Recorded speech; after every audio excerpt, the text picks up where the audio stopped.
Hello students, welcome back to my channel Pallavi's fun learn. Last lecture में हम लोग ने स्टार्ट किया था इस चैप्टर को, सेकेंड चैप्टर को, life process in living organism part 1। उसमें मैंने आपको बताया था स्टूडेंट्स की हम लोग को फर्स्ट पार्ट में एनर्जी प्रोडक्शन करना है और सेकेंड पार्ट में हम लोग को सेल डिवीजन सीखना है। तो स्टूडेंट्स, मैंने आप लोग को बताया था कि लास्ट टाइम एनर्जी बनाने के लिए क्या क्या चाहिए, एनर्जी कहाँ पे बनता है, कैसे सब सिस्टम्स मिलके काम करते हैं। तो अभी नेक्स्ट टॉपिक है आज हम लोग का रेस्पिरेटरी सिस्टम। नाउ स्टूडेंट, ये भी एक सिस्टम है, रेस्पिरेटरी सिस्टम, लाइफ प्रोसेस है, respiration important life process it is. तो आपको इसके ऊपर छोटा सा एक टॉपिक है। तो आपको वहां पे टेक्स्ट बुक पे अगर आप लोग देखोगे तो आपको डायग्राम है और उस डायग्राम को लेबल करना है। तो एग्जाम में कभी कभी पूछते हैं डायग्राम को लेबल करना। तो नाउ स्टूडेंट्स, रेस्पिरेटरी सिस्टम के लिए कुछ ऑर्गन्स एसोसिएटेड है मेरे बॉडी में। तो वो ऑर्गन्स कौन से हैं मैंने लेबल किया है, पहले मैं आपको बताती हूँ। रेस्पिरेशन से पहले नोज, फिर एयर अंदर जाता है, then there is trachea, windpipe पाइप। That trachea is bifurcate into two. दो लंग्स है मेरे पास, लेफ्ट लंग है, राइट लंग है। तो ट्रैकिया जो बाइफर्केट होता है, एक लेफ्ट लंग में जाता है, एक राइट लंग में जाता है। एंड फिर उस ट्रैकिया का क्या होता है, ब्रांचेस टाइप होते हैं जिसको हम लोग ब्रोंकाई बोलते हैं, ब्रोंक्यूल्स। एंड हर एक ब्रांच के नीचे एयर सैक्स है और वो बंच ऑफ ग्रेप्स जैसा आपको दिखता है जिसको एल्वियोलाई बोलते हैं। Okay, alveolus singular. So students, this is our respiratory system. Nose या फिर नसल कैविटी, माउथ या फिर ओरल कैविटी। यहां से एयर अंदर जाएगा, ये लैरिंग्स है, यहाँ पे मेरा साउंड बॉक्स है। ओके, उसके बाद नीचे ये विंड पाइप है, ट्रैकिया विंड पाइप। दो इसमें बाइफर्केट हो गया है, लेफ्ट लंग राइट लंग दिख रहा है आपको, ये रिब्स है। बीच में इंटरकोस्टल मसल्स होता है। उसके बाद ये ब्रांचेस जो है ट्रैकिया का, उसको ब्रोंकाई बोलते हैं। ये जो लंग्स है मेरे डायफ्राम के ऊपर रेस्टिंग है। एंड देन स्टूडेंट्स, अगर मैंने इसके नीचे से ब्रोंकाई का यहाँ पे एल्वियोलाई रहता है, उसको यहाँ पे मैंने बताया है दिस इज एल्वियोलाई। तो आपकी बुक में एज इट इज आपको लेबल करना है। लेफ्ट साइड में आपको ये लेबलिंग करना है, चाहिए तो टेक्स्ट बुक में आप लोग देखो। And right side you have to label this much. Okay, so is it clear for you? Yes, very good students. So now let us start next things. अगर आप लोग टेक्स्ट बुक में देखोगे तो आपके टेक्स्ट बुक में आप लोगों को स्टार्टिंग में इस चैप्टर के कुछ क्वेश्चंस है। वो क्वेश्चंस मैं आपको बताती हूँ कि how to solve that question. Okay, तो स्टूडेंट्स, यहाँ पे मैं अपने टेक्स्ट बुक लिया है मैंने। फर्स्ट यहाँ पे जो आपको क्वेश्चन है, how are the food stuffs and their nutrient contents useful for the body. तो आप लोग मुझे बताओ, मैंने आप लोग को ये सिखाया था कि how are the food stuffs and the nutrients necessary for the body, कैसे यूजफुल है। The nutrients like carbohydrates, proteins, fats and lipids are useful for the body for making energy और for producing energy. That's it, इतना ही लिखना है। Second question है, what is the importance of balance diet for the body. पहले आप लोग मुझे ये बताओ स्टूडेंट कि बैलेंस डाइट क्या है। The diet which contains all constituent of nutrients in appropriate proportion is called as balance diet. So how it is useful for the body? Obviously, as the balanced diet contains all nutrients in the right amount, so it is very useful for the body for production of energy. That's it. उसके बाद students है हम लोग का, what is the different functions are perform by muscles in the body. हम लोग की body में मसल्स क्या डिफरेंट फंक्शंस परफॉर्म करती है। Various movements are perform by our muscles in the body, like beating of the heart, passage of the food from the alimentary canal, blinking of the eyelids, ये सब। Okay, what is the importance of digestive juices in digestive system? Students, I told you कि the nutrients which we eat are complex, so our blood cannot transport it up to the cell. Okay, so that nutrients are first we have to convert it, first we have to break down it into smaller pieces. So कौन करता है ये break down? तो हम लोग की body में digestion में कुछ एंजाइम्स होते हैं, डाइजेस्टिव जूसेस होते हैं। That digestive juices act upon that food and then it is broken down. So what you will write answer for this question is, what is the importance of digestive juices in digestive system? The digestive juices helps us to break down the complex substance into simple one. Okay. Which system is in action for removal of waste materials produced in human body?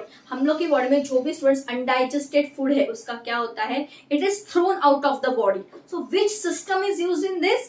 Obviously none other than excretory system. What is the role of circulatory system in energy production? Circulatory system क्या कर रहा था student? The digested nutrients and the oxygen is transported to each and every cell via circulatory system, that is blood. And how are the various processes occurring in human body controlled in how many ways? The various processes occurring in human body is controlled by the control system of the body in two ways: neural control and hormonal control, that is chemical control, जिसमें hormones use करते हैं. तो students ये starting के आपके कुछ questions थे जिसका मैंने क्वेश्चन आंसर आपको दिया है. मैं आपको ये सब डिस्क्रिप्शन में दूंगी, नोट्स प्लीज आप लोग देख लेना, इसके बारे में लिंक दूंगी मैं आपको. Now students coming back to respiration, respiratory system. आप लोग को डायग्राम क्लियर है? मैं आपको अभी टाइप्स ऑफ रेस्पिरेटरी सिस्टम बताती हूँ.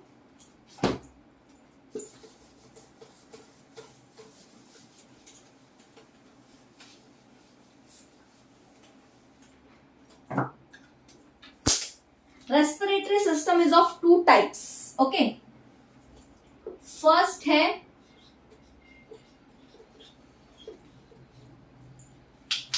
है external respiration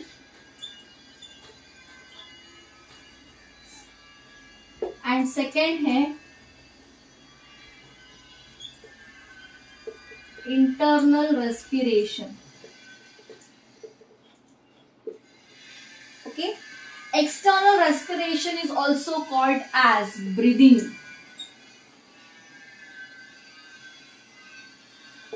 and internal respiration is also called as cellular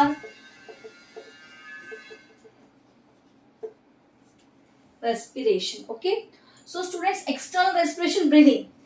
What do you mean by breathing? क्या बोलते हैं हम लोग बचपन से बोलते आ रहे हैं, taking in oxygen, giving out carbon dioxide. But now we are grown up students, so we have to give definition like mature students. Okay, देखो, इनहेल कर रही हूं मैं, ऑक्सीजन दिख रहा है आप लोगों को, कार्बन डाइऑक्साइड मुझे तो एयर लग रहा है.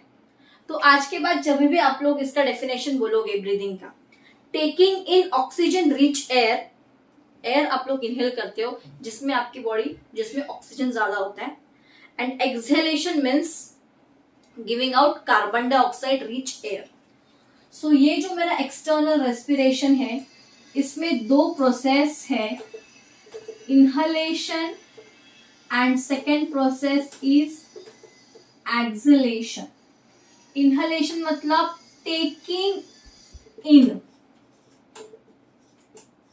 Oxygen rich air, and exhalation मतलब giving out carbon dioxide rich air. Okay students, and now what is internal respiration? Internal respiration is also called as cellular respiration because it takes place in the cell. इसको हम लोग body level respiration में बोल सकते हैं because it is the respiration in which gases are exchanged between body and the surrounding, so it is called as body level. And इसको cellular क्यों बोलते हैं? सेल्स में होता है. जैसे मेरी बॉडी में ऑक्सीजन आ रहा है, कार्बन डाइऑक्साइड बाहर जा रहा है, वैसे ही सेल्स में ऑक्सीजन जाता है, ऑक्सीजन न्यूट्रिएंट्स को ऑक्सीडाइज करता है, एनर्जी बनाता है, एंड कार्बन डाइऑक्साइड रिलीज होता है.